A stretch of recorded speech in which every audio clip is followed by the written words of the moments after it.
أما بعد فإن أصدق الحديث كتاب الله وأحسن الهدي هدي محمد صلى الله عليه وسلم وشر الأمور محدثاتها وكل محدثة بدعة وكل بدعة ضلالة وكل ضلالة في النار. أعوذ بالله من الشيطان الرجيم. بسم الله الرحمن الرحيم.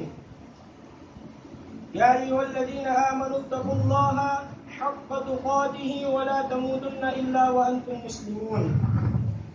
يا أيها الناس اتقوا ربكم الذي خلقكم من نفس واحدة وخلق منها زوجها وبث منهما رجالا كثيرا ونساء واتقوا الله الذي تساءلون به والأرحام إن الله كان عليكم رقيبا. يا أيها الذين آمنوا اتقوا الله وقولوا قولا سديدا يصلح لكم أعمالكم ويغفر لكم ذنوبكم ومن يطع الله ورسوله فقد فاز فوزا عظيما. وقال النبي صلى الله عليه وسلم ذاق طعم إيمان من رضي بالله ربا وبالإسلام دينا وبمحمد رسولا. سب سے پہلے تو ہر قسم کی تعریف و توصیف، عظمت و بڑائی، کبریائی، بادشاہی و بزرگی اس وحدہ لا شریک خالق کائنات مالک ارض و سما کے لیے لائق و زیبا ہے، جو اس تمام کائنات کا اکیلا پالنے والا، مشکل کشائی کرنے والا اور حاجت روائی کرنے والا یکتا ہے کہ جس کے سوا کوئی معبود نہیں۔ اللہ سبحانہ و تعالیٰ کی مختصر سی تعریف و توصیف کے بعد بے شمار درود و سلام، رحمت و برکت نازل ہو ان تمام انبیاء کی مقدس جماعت پر جو ہماری رہنما کے لیے بھیجے گئے، بالخصوص آخری نبی، امام الانبیاء، سیدنا مرسلین، خاتم النبیین جناب محمد رسول اللہ صلی اللہ علیہ وسلم پر، آپ کی آل پر، آپ کے تمام اصحاب پر، آپ کی اتباع کرنے والے تمام اہل ایمان پر، وصلی اللہ علی نبینا محمد وعلی آلہ واصحابہ اجمعین. اما بعد. حاضرین جمعہ، اللہ سبحانہ و تعالیٰ نے جو ہمیں دین عنایت کیا ہے، اس دین کے 3 اصول ہیں. اللہ سبحانہ و تعالیٰ نے اس دین کے 3 اصول بتائے ہیں. سب میں پہلا اصول رب کی معرفت، یعنی معرفت کا معنی ہے جاننا، یعنی رب کا اچھی طرح سے جاننا، رب کو اچھی طرح سے جاننا، یہ ہوئی رب کی معرفت. دوسرا اصول نبی کی معرفت، یعنی جناب محمد رسول اللہ صلی اللہ علیہ وسلم کا تعارف اچھی طرح سے جاننا. تیسرا اصول دین اسلام کی معرفت، جس دین کے بارے میں اللہ سبحانہ و تعالیٰ نے فرمایا کہ ان الدین عند اللہ الاسلام، کہ ہمارے نزدیک پسندیدہ دین دین اسلام ہے. دوسری جگہ فرمایا کہ وَرَضِيتُ لَكُمُ الْإِسْلَامَ دِينًا، کہ ہم نے تمہارے لیے جو اس دین کو چن لیا ہے. تو اس دین کی معرفت، یہ تیسرا اصول. یہ 3 اصول اگر آپ دیکھیں گے تو کلمہ شہادت اشہد ان لا الہ الا اللہ و اشہد ان محمد رسول اللہ سے ہی نکلے. اشہد ان لا الہ الا اللہ، میں اس بات کی گواہی دیتا ہوں کہ اللہ کے سوا کوئی معبود نہیں. یہ ہوئی رب کی معرفت، یعنی رب کی معرفت اشہد ان لا الہ الا اللہ کا تقاضا ہے. واشہد ان محمد رسول اللہ، اور میں گواہی دیتا ہوں کہ محمد صلی اللہ علیہ وسلم اللہ کے رسول ہے. یہ ہوئی نبی کی معرفت، یعنی اشہد ان محمد رسول اللہ، یہ نبی کی معرفت کا تقاضا ہے. اور دین اسلام کی معرفت یہ اللہ سبحانہ و تعالیٰ کے رسول صلی اللہ علیہ وسلم کی رسالت ہے، جس کے ذریعے آپ صلی اللہ علیہ وسلم کو اللہ نے مبعوث فرمایا. ان 3 چیزوں کا، ان 3 اصولی مراتب کا جاننا ہمارے لیے بہت اہم ہے اور بہت ضروری ہے، کیونکہ انہی 3 اصولوں کے بارے میں قبر میں اللہ سبحانہ و تعالیٰ سوال کرے گا. قبر کے فرشتے ہم سے سوال کریں گے. قبر کے فرشتے کہیں گے من ربک، تیرا رب کون ہے؟ اگر ہم نے پہلا اصول رب کی معرفت اگر ہم نے کی ہوگی، رب کو صحیح طور پر جانا ہوگا، تو ہم جواب دے پائیں گے ربی اللہ. نہیں تو ہمارا جواب کیا ہوگا؟ لا ادری. اگر ہمارے پاس رب کا تعارف نہ ہوا تو ہمارا جواب لا ادری ہوگا. دوسرا سوال کیا جائے گا، ما دینک، تیرا دین کیا ہے؟ دین اسلام کی معرفت جو تیسرا اصول ہے، اگر ہمیں اس کی معرفت ہوگی، اگر ہمیں اس کی پہچان ہوگی، تب ہم جواب دیں گے دین الاسلام. ورنہ اس میں بھی ہمارا جواب یہی رہے گا لا ادری. تیسرا سوال کیا جائے گا، ما کنت تقول فی ھذا الرجل یا ما ھذا الرجل الذی بعث فیکم، تیرا اس شخص کے بارے میں کیا خیال ہے جو تیری طرف بھیجے گئے تھے، جو تجھے ڈرانے اور خوشخبری سنانے کے لیے جو بھیجے گئے تھے، اس کے بارے میں تیرا کیا خیال ہے؟ اگر ہم نے دوسرا اصول نبی کریم صلی اللہ علیہ وسلم کی معرفت کو جانا ہوگا، تب ہم جواب دے پائیں گے، ہم نبی کریم صلی اللہ علیہ وسلم کا وہاں نام لے پائیں گے. ورنہ اس سوال میں بھی جو ہے ہمارا جواب یہی ہوگا لا ادری. تو ان اصولوں کو جاننا بہت ضروری ہے، کیونکہ قبر کے سوال بھی ان اصولوں کے مطابق ہے. اب آئیے ان اصولوں کے کچھ فضائل پر نظر ڈالی جائے.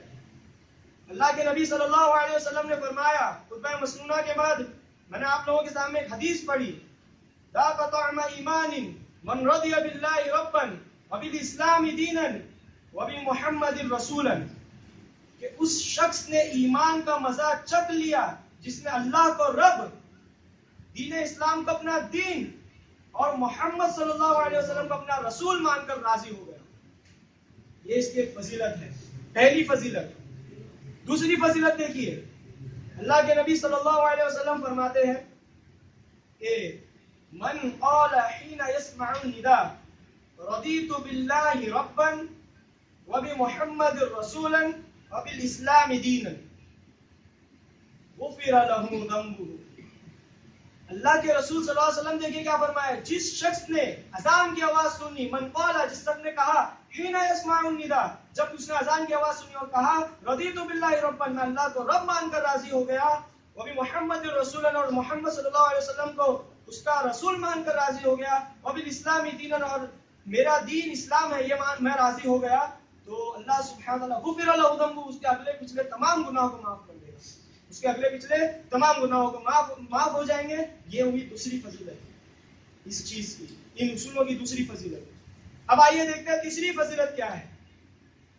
ابو سعید خدری رضی اللہ عنہ سے روایت ہے، وہ فرماتے ہیں کہ نبی کریم صلی اللہ علیہ وسلم نے فرمایا، یا ابا سعید من رضی باللہ ربا وبالاسلام دینا وبمحمد نبیا وجبت له الجنہ.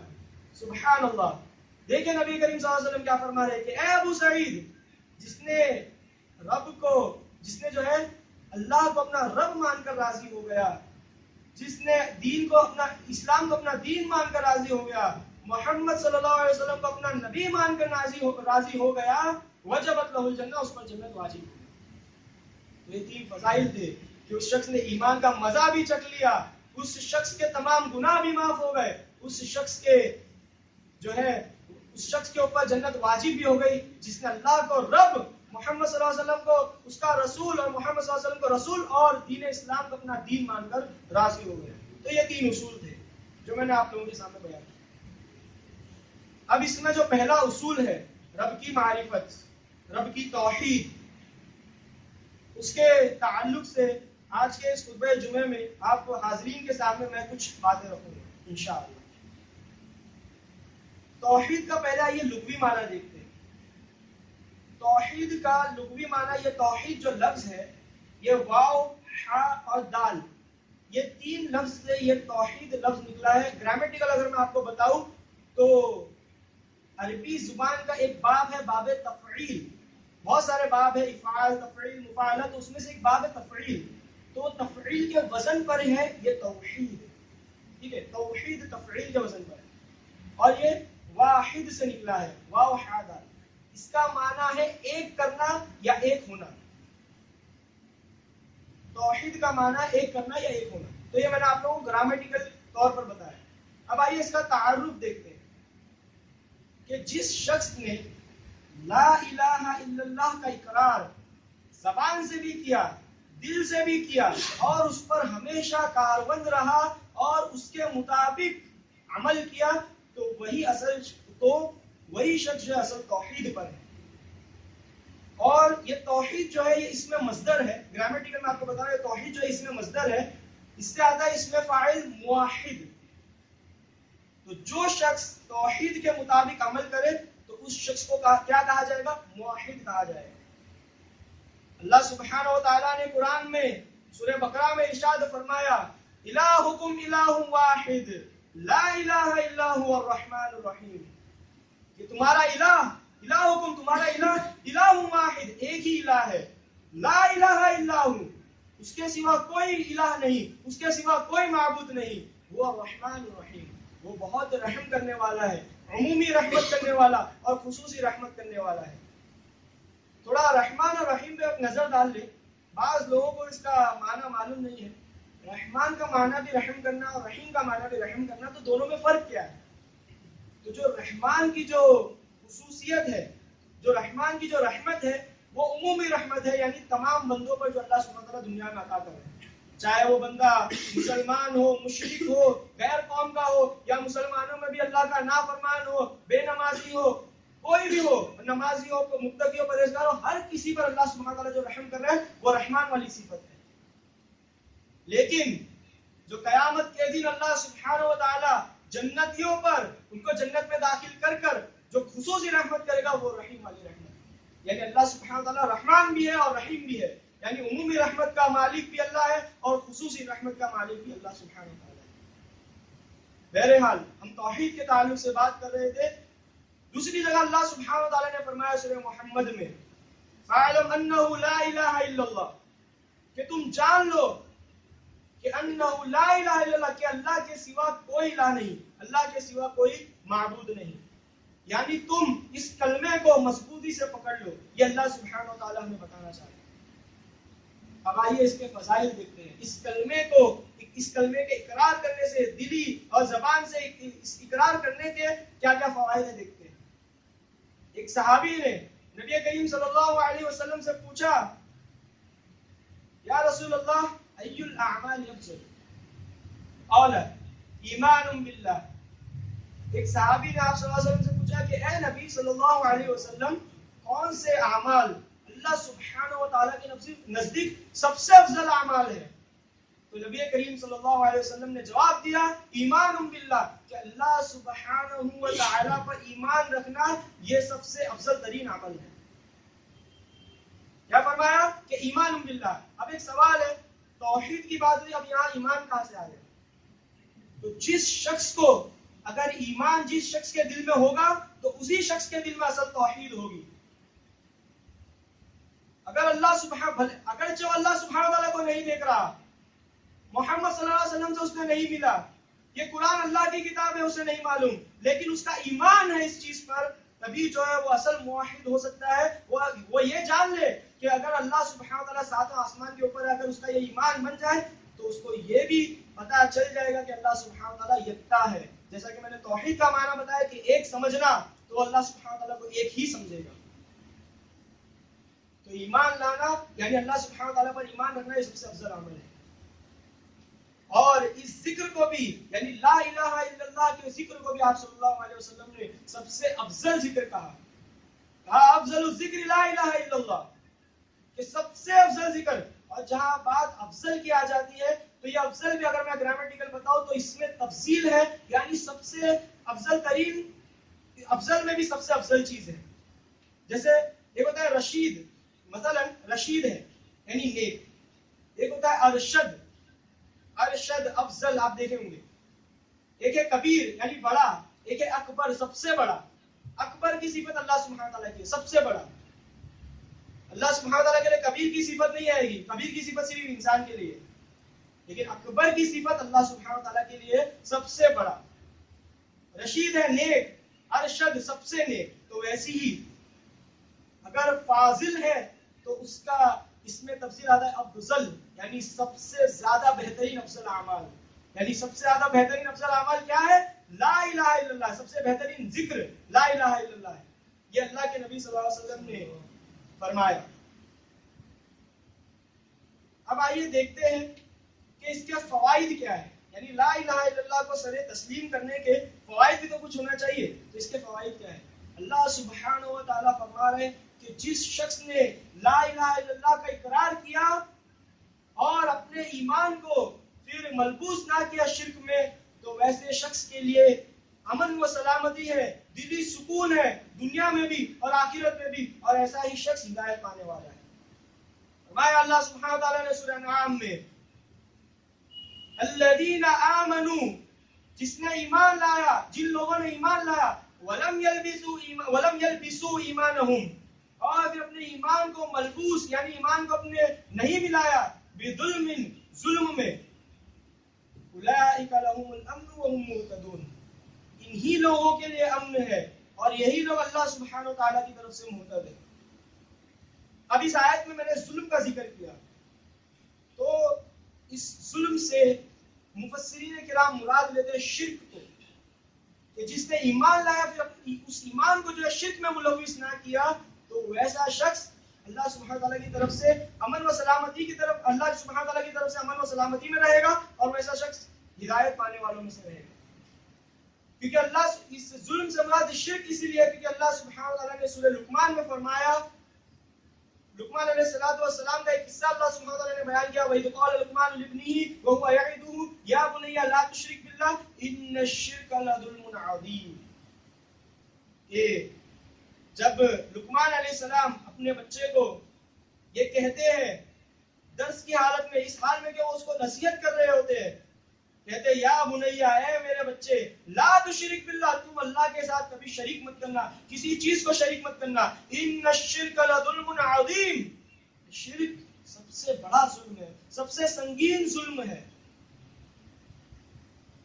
اور یہ دو باتیں ہمیشہ اپنے ذہن میں رکھیے کہ توحید اس کا عین ضد، اس کا اپوزٹ، اس کا برعکس شرک ہے. یہ پہلی چیز. اور دوسری چیز سنت، اس کا عین ضد، اس کا برعکس بدعت ہے. بہر عالم توحید کے تعلق سے بات کر رہے ہیں. تو لقمان علیہ السلام فرماتے ہیں کہ ان الشرک لظلم عظیم، کہ میرے بچے شرک جو ہے سب سے سنگین ظلم ہے. اللہ سبحانہ و تعالی ہم سب کو اللہ سبحانہ و تعالی نے پیدا کیا، کھلا رہا ہے، پلا رہا ہے، اچھے کپڑے پہن رہے، قربانی ہوئی، اچھی قربانی کرے، اچھے پکوان کھائے، اچھے ڈشز ہم نے کھائے. اللہ سبحانہ تعالیٰ ہمیں جو ہے بہترین کھانا کھلا رہا ہے. ساری چیزیں اللہ سبحانہ تعالیٰ ہمارے ساتھ کر رہا ہے. اگر ہم اللہ کے ساتھ شرک کرتے ہیں، کسی چیز کو شریک کرتے ہیں، تو یہ بہت بڑا ظلم ہے اللہ سبحانہ تعالیٰ پر.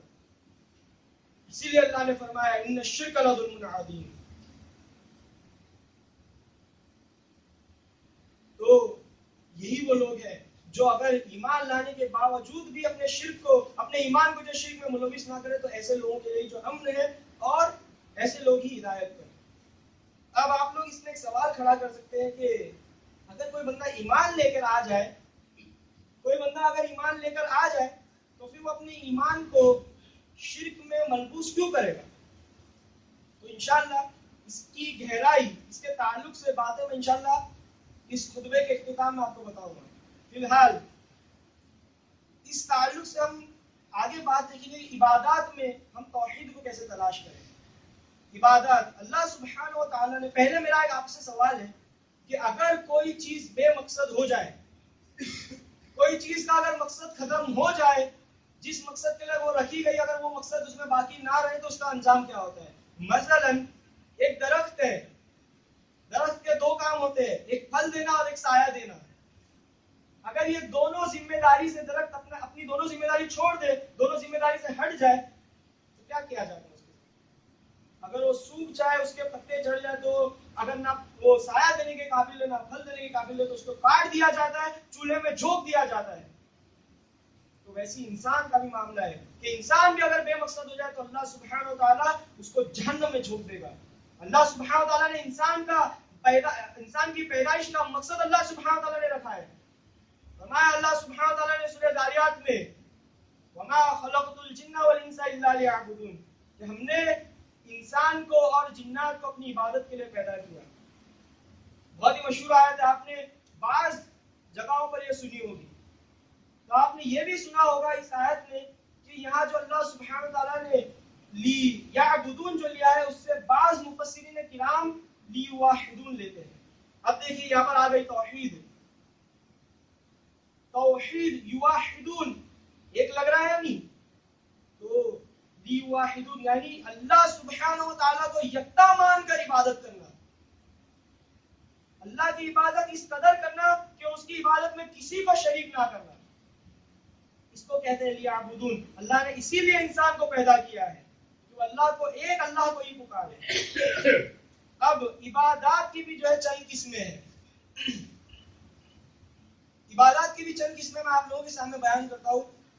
عبادات کی جو اہم ترین قسم ہے, 3 قسمیں ہیں. پہلی اسلام, دوسری ایمان اور تیسری احسان. یہ 3 عبادات کی اہم قسمیں ہیں. اسلام کے ارکان کیا ہے؟ آپ لوگوں کو بخوبی معلوم ہوگا کہ اللہ نے فرمایا, اللہ کے رسول صلی اللہ علیہ وسلم نے فرمایا بنی الاسلام علی 5 شہادت ان لا الہ الا اللہ وان محمد عبدہ ورسولہ واقام الصلاۃ وایتاء الزکاۃ والحج وصوم رمضان. کہ اسلام کی بنیاد 5 چیزوں پر ہے. اسلام کے 5 ارکان ہیں. سب سے پہلے اس بات کی زبان سے گواہی دینا کہ اللہ سبحانہ تعالیٰ ایک ہے, یکتا ہے اور اس کے سوا کوئی معبود نہیں, اور محمد رسول اللہ صلی اللہ علیہ وسلم اللہ کے بندے اور اس کے رسول ہے. دوسری چیز نماز کا قائم کرنا, تیسری چیز حج کا کرنا, تیسری چیز زکات کا ادا کرنا, چوتھی چیز حج کا کرنا, اور 5ویں چیز رمضان کے روزے رکھنا. تو یہ عبادات میں جو قسم ہے اسلام کی, اس کے 5 ارکان ہیں. دوسری قسم میں نے آپ لوگوں کو بتائی کہ ایمان. ایمان کے 6 ارکان ہیں. ایک کلمے کے ذریعے میں آپ کو بتاتا ہوں. آمنت باللہ, میں ایمان لایا اللہ پر, پہلا چیز, پہلی ارکان. دوسرا وملائکتہ, دوسرا یہ اس کے فرشتوں پر, وکتبہ, اس کی کتابوں پر, یہ تیسری چیز. چوتھی چیز اس کے رسولوں پر, ورسلہ. 5ویں چیز والیوم الآخر, کہ آخرت کے دین پر. اور 6ٹھی چیز والقدر خیرہ وشرہ من اللہ, کہ اچھی اور بری تقدیر پر. یہ 6 ارکان ایمان کے ہیں. یعنی عبادات میں جو 3 چیزیں اس کے اندر بھی ارکان اللہ سبحانہ تعالیٰ نے بیان کیے. اور جو تیسری چیز ہے وہ بہت ہی بہترین چیز ہے, احسان. احسان بولے تو وہ احسان نہیں جو ہم ایک دوسرے پر کرتے ہیں, یا اللہ سبحانہ تعالیٰ جو ہم پر احسان کرے وہ ویسا احسان نہیں. احسان کا مطلب ہے یہ سمجھنا اپنی عبادتوں میں کہ ہم اللہ سبحانہ و تعالیٰ کو دیکھ رہے ہیں. یعنی اگر ہم نماز پڑھ رہے ہیں, تصور کرنا کہ اللہ سبحانہ و تعالیٰ کو ہم دیکھ رہے ہیں. ہم زکوٰۃ ادا کر رہے ہیں تو اللہ, یہ تصور کرنا ہے کہ ہم اللہ سبحانہ و تعالیٰ کے لیے دے رہے ہیں, ہم اللہ کو دیکھ رہے ہیں. اپنی عبادتوں میں اللہ سبحانہ و تعالیٰ کو دیکھنا, یہ تصور کرنا, اس کا نام احسان ہے. یہ بہت ہی بہترین چیز ہے کہ اگر ہم اللہ سبحانہ و تعالیٰ کو دیکھ رہے ہیں, اگر یہ ہم دل میں جان لیں تو ہماری عبادت میں اخلاص پیدا ہو جائے گا. چونکہ ہمارا ایمان اتنا کمزور ہے تو یہ سمجھنا ہمارے لیے تھوڑا مشکل ہے کہ ہم اللہ کو دیکھ رہے ہیں. تو اللہ نے فرمایا اگر کوئی یہ نہیں سمجھ سکتا تو یہ سمجھ لے کہ اللہ سبحانہ و تعالیٰ اس کو دیکھ رہا ہے. اپنی عبادت جب بھی عبادت کرے تو یہ سمجھ لے کہ اللہ سبحانہ و تعالیٰ اپنے بندے کو دیکھ رہا ہے. یہ اللہ سبحانہ, یہ ہم گمان کریں, یہ ہر کوئی کر سکتا ہے. میں واللہ بتا رہا ہوں, اگر یہ ایمان, اگر یہ چیز ہمارے, یہ خصوصیت اگر ہمارے اندر پیدا ہو گئی تو اس دن کے بعد سے ہماری عبادت میں اخلاص پیدا ہو جائے گا, خلوصیت ہماری عبادت میں پیدا ہو جائے گی. عبادت میں خلوصیت, یہ بات اچھی طرح سے ذہن نشین کر لے کہ عبادت میں خلوصیت کھانے میں نمک کی طرح ہے. اگر کھانے میں نمک نہ ہو تو کھانے کا مزہ نہیں آتا. تو ایسے اگر عبادت میں خلوصیت نہ ہو تو ایسی تو وہ عبادت کا بھی کوئی مزہ نہیں. ہم کھڑے ہیں نماز میں, ذہن کہیں اور بھٹک رہا ہے ہمارا. کہاوت ہے میں یہاں ہوں میرا دل مدینے میں ہے, یہ کہاوت ہے. تو ویسے اگر ہم نماز پڑھ رہے ہیں اور ہمارا ذہن کہیں اور بھٹک رہا ہے تو ہم خود اپنی نماز کو قبول نہیں کر پائیں گے کہ یار میں نے نماز تو پڑھی لیکن میرا ذہن تو کہیں اور تھا. میں نے دعا تو کری, اللہ سبحانہ تعالیٰ سے میں نے مرادیں تو مانگی, لیکن مرادیں مانگنے کی بجائے میرا ذہن کہیں اور تھا. میں نے بس اللہ سے دعا کرتے گیا یا اللہ مجھے معاف کر دے، یا اللہ مجھے معاف کر دے. 10 بار میں نے دعا کی یا اللہ مجھے معاف کر دے، لیکن میں نے خلوصیت کے ساتھ ایک بار بھی نہیں کہا. خود ہمارا دل متفق نہیں ہوگا تو سوچئے جب ہمارا دل متفق نہیں ہوگا تو پھر اللہ سبحانہ و تعالیٰ ویسے عمل کو کیسے قبول کر سکتا ہے؟ اس لیے اپنے عبادتوں میں احسان کا ہونا، یعنی یہ تصور کرنا کہ اللہ کو ہم دیکھ رہے ہیں یا اللہ سبحانہ و تعالیٰ ہمیں دیکھ رہا ہے، یہ بہت ضروری ہے. یہ عبادات کی 3 قسمیں میں نے آپ لوگوں کے سامنے بتائی. عبادات کی بہت سی قسمیں ہیں، تو چند قسمیں انشاءاللہ آپ لوگوں کے سامنے اور ذکر کر دیتا ہوں. جس میں سے پہلی چیز آتی ہے محبت، کہ اللہ سبحانہ و تعالیٰ سے اس قدر محبت کرنا کہ اس کی محبت میں بھی کسی کو شریک نہ کرنا، اس جیسی محبت کسی کے ساتھ مت کرنا، اور اللہ کی محبت کے آگے کسی چیز کو ترجیح نہ دینا. فرمایا اللہ سبحانہ و تعالیٰ نے سورہ بقرہ میں وَمِنَ النَّاسِ مَن يَتَّخِذُ مِن دُونِ اللَّهِ أَندَادًا، کہ لوگوں میں سے بعض ایسے ہیں جو اللہ کے علاوہ معبودان باطلہ کو پکارتے ہیں، معبودان باطل کو اپنا اولیاء بنا چکے ہیں، اپنا معبود بنا چکے ہیں. یحبونہم کحب اللہ، وہ ان سے اس قدر محبت کرتے ہیں جس قدر اللہ سے ان کو محبت کرنی چاہیے تھی. لیکن اللہ نے آگے فرمایا والذین آمنوا اشد حبا للہ، لیکن جو لوگ ایمان رکھتے ہیں، جو لوگ ایمان والے ہیں، جو لوگ اللہ کی توحید پرست ہیں، جو لوگ موحد ہیں، وہ اللہ سبحانہ تعالیٰ سے سخت محبت کرتے ہیں. والذین آمنوا اشد حبا للہ، اللہ سے وہ محبت میں اتنے سخت ہیں کہ اللہ کی محبت کے آگے کسی چیز کو ترجیح نہیں دیتے. تو یہ ہوئی محبت. اللہ سبحانہ و تعالیٰ نے فرمایا، یہ کیوں فرمایا اللہ نے والذین آمنوا اشد حبا للہ؟ کہ آج ہم اللہ سے اس قدر محبت کرتے ہیں. اللہ نے صرف ایمان والوں کے لیے کہا، اللہ نے مسلمانوں کے لیے نہیں کہا یہ چیز، کیونکہ مسلمان اور مومن میں بہت فرق ہے. مسلمان صرف وہ ہے جو کلمے کا اقرار کر لے، لیکن مومن، اصل مومن وہ ہے جو کلمے کے اقرار کے ساتھ ساتھ والذین آمنوا وعملوا الصالحات، کہ جو ایمان بھی لائے اور پھر نیک عمل بھی کرے، ایسا شخص ہی مومن بندہ ہے. یعنی اللہ کے آگے کسی چیز کو ترجیح نہ دے. ہاں نماز کا وقت ہو گیا، جتنے مصروفیات ہیں سب کو چھوڑ دے.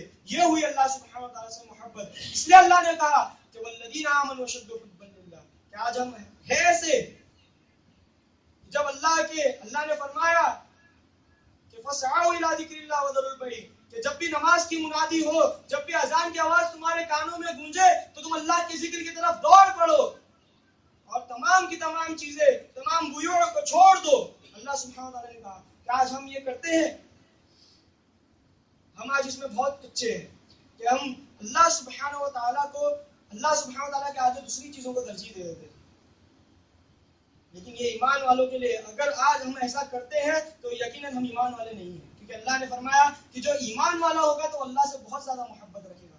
یعنی اللہ کی محبت کے آگے نہ نیند کو ترجیح دے گا، نہ کسی اور چیز کو ترجیح دے گا. تو یہ ہوئی اللہ سبحانہ وتعالیٰ سے محبت. یہ پہلی چیز تھی، یہ پہلی عبادت. اب دوسری چیز دیکھیے، خوف و خشیت، یعنی اللہ سبحانہ و تعالیٰ کا خوف، اللہ سبحانہ و تعالیٰ کی خشیت اس قدر رکھنا کہ اللہ سبحانہ و تعالیٰ کے علاوہ کسی چیز سے نہ ڈرنا. اللہ نے فرمایا کہ وَلَا تَخَافُوهُمْ وَخَافُونِي، کہ تم لوگوں سے مت ڈرو، تم ان لوگوں سے مت ڈرو، تم مجھ سے ڈرو. دوسری جگہ فرمایا وَلَا تَخْشَوُا النَّاسَ وَاخْشَوْنِي، کہ تم لوگوں کی خشیت اپنے دلوں سے ہٹا دو اور تم میری خشیت کو اپنے دل میں نچھاور کر دو، میری خشیت تم اپنے دل میں رکھو، صرف مجھے سے ڈرو. یہ اللہ سبحانہ و تعالیٰ کا خوف ہوا. یہ دوسری عبادت، جو میں نے ارکان و 3 عبادتیں بتائی، اس کے علاوہ میں یہ دوسری چیز تھی. تیسری چیز رجا اور امید، اللہ سبحانہ و تعالیٰ سے امید اس قدر رکھنا کہ ویسی امید کسی اور سے نہ رکھنا. فرمایا اللہ سبحانہ و تعالیٰ نے سورہ زمر میں امن هو قانت آناء الليل ساجدا وقائما يحذر الآخرة ويرجو رحمت ربی، کہ اس کے پہلے کی، کیونکہ اگر یہ آیت کو سمجھنا ہے تو اس کے پہلے کی آیت کا مفہوم میں آپ لوگوں کو بتاتا چلوں کہ اللہ نے اس سے پہلے فرمایا تھا وَإِذَا مَسَّ الْإِنسَانَ ضُرٌّ، وہ جو آیت تھی اس کا مطلب یہ تھا کہ جب بھی انسان کو کوئی تکلیف پہنچتی ہے تو اللہ کی طرف رجوع کرتا ہے، لیکن جب ہم اس کو اپنی طرف سے کوئی رحمت کا مزہ چکھاتے ہیں تو بھول جاتے ہیں جو اس کے پہلے پکار اللہ سبحانہ وتعالیٰ کو کرتا تھا، یعنی اللہ کی رحمت کو بھلا بیٹھتا ہے اور اللہ کے ساتھ جو ہے شریک ٹھہراتا ہے۔ تو پھر اللہ نے فرمایا کہ اے نبی آپ ان سے کہہ دیجئے کہ تم جو ہے اپنے شرک سے تھوڑا فائدہ اٹھا دو اور تم جو ہے جہنمیوں میں سے ہو۔ اس کے بعد اللہ نے آیت فرمائی جو میں نے آپ لوگوں کے سامنے تلاوت کی، امن ہوا قانت آناء اللیل، تو اللہ سبحانہ تعالیٰ نے فرمایا کہ ایسا شخص، ایسے لوگ بہتر ہے یا یہ لوگ بہتر ہے جو اللہ سبحانہ وتعالیٰ کے نیک بندے، امن ہوا قانت، جو اللہ کا نیک بندہ ہو، آناء اللیل ساجدا، جو رات کے حصے سجدوں میں گزارتا ہو، وقائما، اور نماز میں گزارتا ہو، یحذر الآخرۃ، جو آخرت سے ڈرتا ہو، ویرجو رحمت ربی، اور اللہ پر امید رکھتا ہو۔ تو اللہ سبحانہ و تعالیٰ نے اللہ پر امید رکھنے والے کو سب سے بہترین شخص قرار دیا۔ یہ ہوئی اللہ پر امید، یہ تیسری چیز تھی۔ چوتھی چیز، سب سے اہم چیز، توکل علی اللہ، کہ اللہ پر توکل رکھنا، اللہ پر بھروسہ رکھنا۔ توکل کا معنی، لغوی معنی ہے بھروسہ، اللہ پر بھروسہ رکھنا۔ یہ تھی اللہ پر امید رکھنا، یہ ہوا اللہ پر بھروسہ رکھنا۔ اللہ نے سورہ زمر ہی میں فرمایا، ایک واقعہ، ایک نبی کریم صلی اللہ علیہ وسلم کو اللہ سبحانہ تعالیٰ نے ایسا کہنے کو کہا کہ کل افرأیتم ما تدعون من دون اللہ۔ اس آیت میں دیکھیے، اس آیت کو غور سے سنیے اور اس کا مفہوم دیکھیے کہ اس میں کتنی توحید بڑی ہے۔ اللہ سبحانہ تعالیٰ نے اس میں کتنی توحید بیان کیا ہے۔ قل افرأيتم ما تدعون من دون الله إن أرادني الله بضر هل هن كاشفات ضره أو أرادني برحمة هل هن ممسكات رحمته قل حسبي الله عليه يتوكل المتوكلون۔ اللہ اکبر۔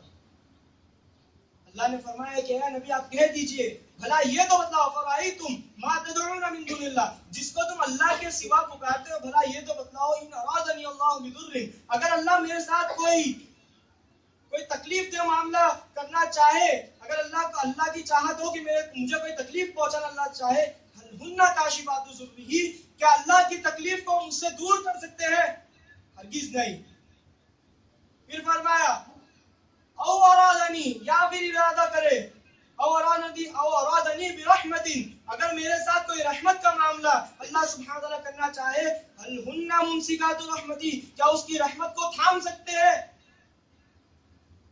قل، اے نبی آپ کہہ دیجئے، حسبی اللہ، میرا بھروسہ اللہ سبحانہ تعالیٰ پر ہے، علیہ یتوکل المتوکلون، اسی پر بھروسہ کرنے والے بھروسہ کرتے ہیں۔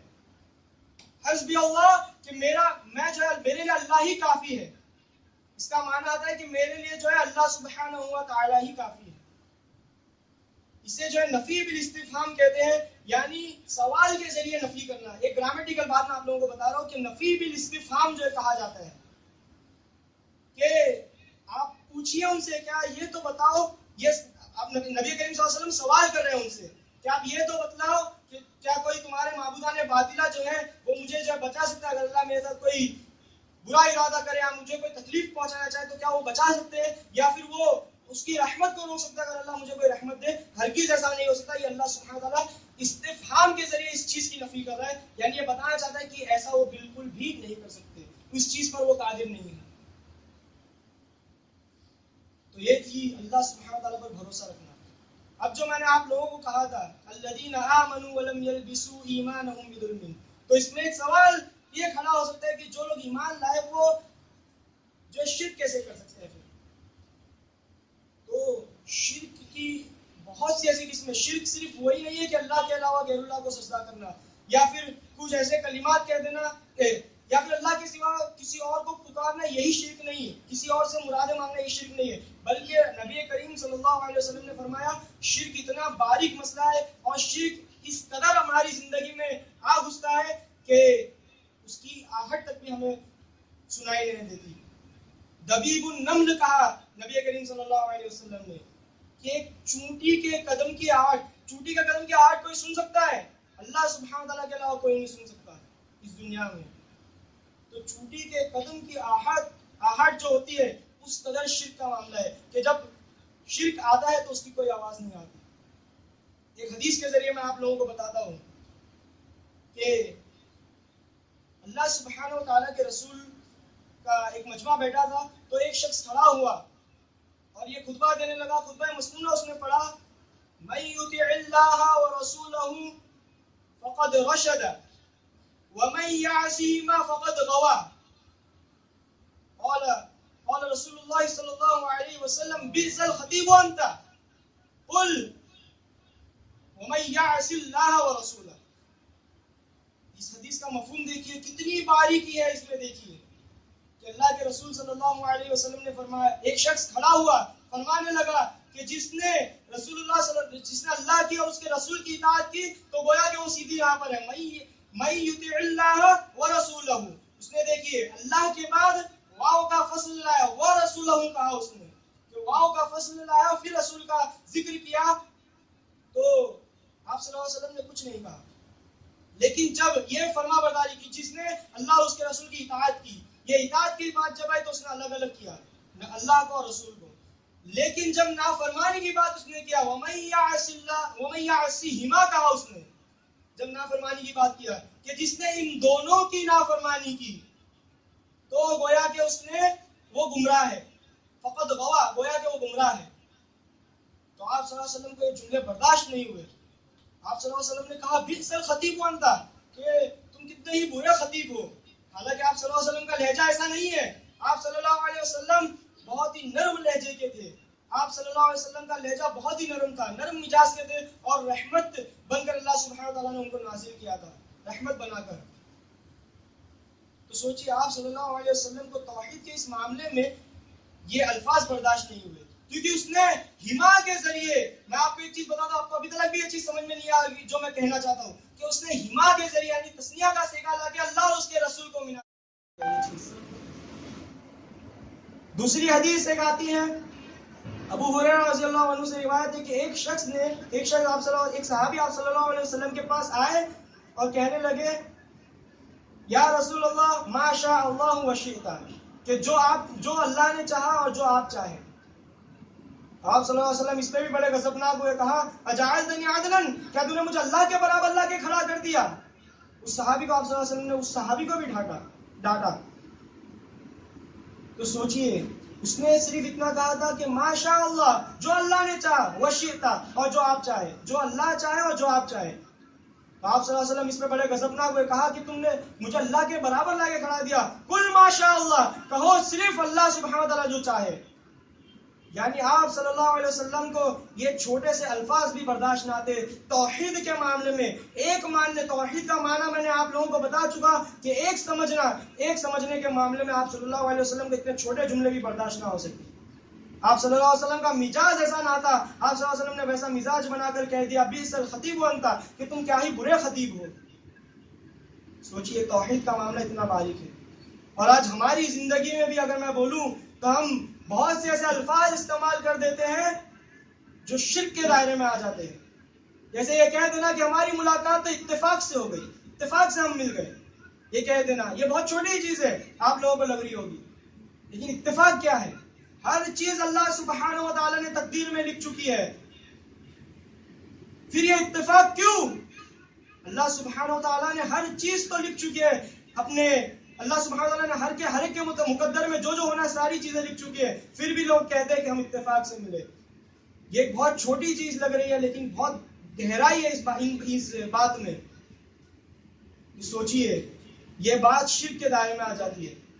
اور استغفر اللہ، یہ کہتے ہوئے بڑا افسوس ہو رہا ہے، آج میں نے خود اپنے کانوں سے لوگوں کے زبان سے یہ الفاظ سنے، یا علی مدد. سوچئے کتنا بڑا سنگین جرم ہوا یہ. حالانکہ اللہ نے فرمایا اذا سألت فاسأل اللہ، اللہ کے نبی صلی اللہ علیہ وسلم نے دعا سکھلائی اذا سألت فاسأل اللہ واذا استعنت فاستعن باللہ. جب بھی تجھے سوال کرنا ہو تو اللہ سے سوال کرنا، اور جب بھی تجھے مدد طلب کرنی ہو تو اللہ سے مدد طلب کرنا. اور یہاں پر ہم یا علی مدد، استغفر اللہ. حضرت علی رضی اللہ عنہ خلفائے راشدین میں سے چوتھے خلیفہ، جو اللہ سبحانہ وتعالیٰ کی توحید کے اتنے پیروکار تھے، آج ہم نے انہی کو جو اللہ سبحانہ وتعالیٰ کا شریک بنا دیا، ہم میں سے بعض لوگوں نے.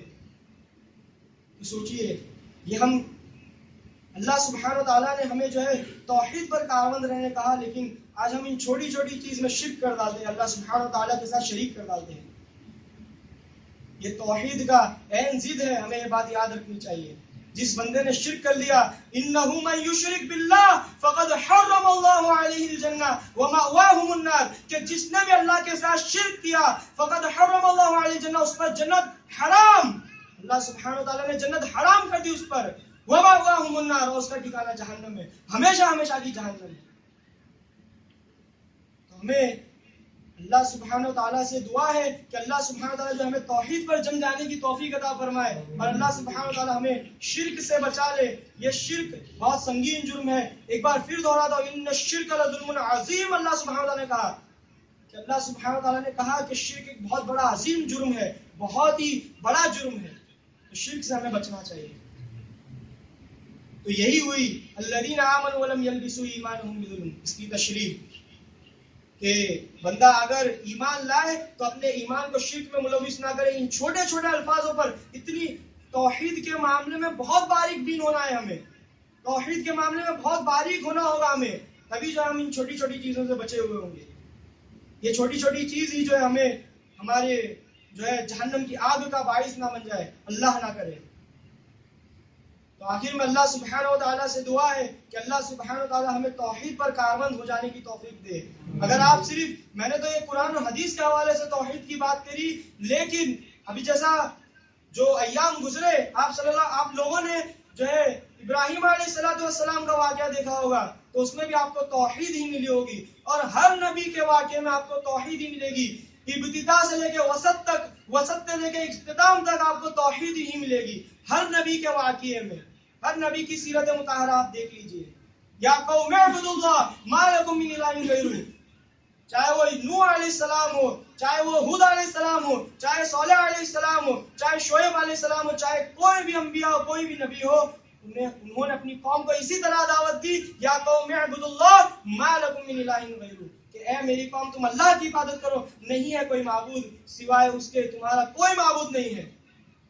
یہ ہوئی توحید۔ تو بہرحال باتیں تو بہت ہے، اگر توحید کے تعلق سے بات کرنا چاہے تو بہت زیادہ وقت چلے جائے گا، لیکن باتیں تو بہت ہے، لیکن وقت اجازت نہیں دیتا۔ تو آخر میں اللہ سبحانہ و تعالیٰ سے دعا ہے کہ اللہ سبحانہ و تعالیٰ ہمیں موحد بنائے، اور اللہ سبحانہ و تعالیٰ ہمیں توحید پر کاربند رہنے کی توفیق عطا فرمائے، اور کہنے سننے سے زیادہ عمل کی توفیق عطا فرمائے، میری کہی گئی باتوں پر مجھے عمل کی توفیق عطا فرمائے، اور اللہ مجھے ریاکاری دکھلاوے سے اللہ سبحانہ و تعالیٰ محفوظ رکھے، اور اللہ سبحانہ و تعالیٰ آپ سب کو حق سننے کی ہمیشہ توفیق عطا فرمائے، اور اس پر عمل کرنے کی ہم سب کو توفیق عطا فرمائے۔ آمین، وآخر دعوانا الحمدللہ رب العالمین، وما علینا الا البلاغ۔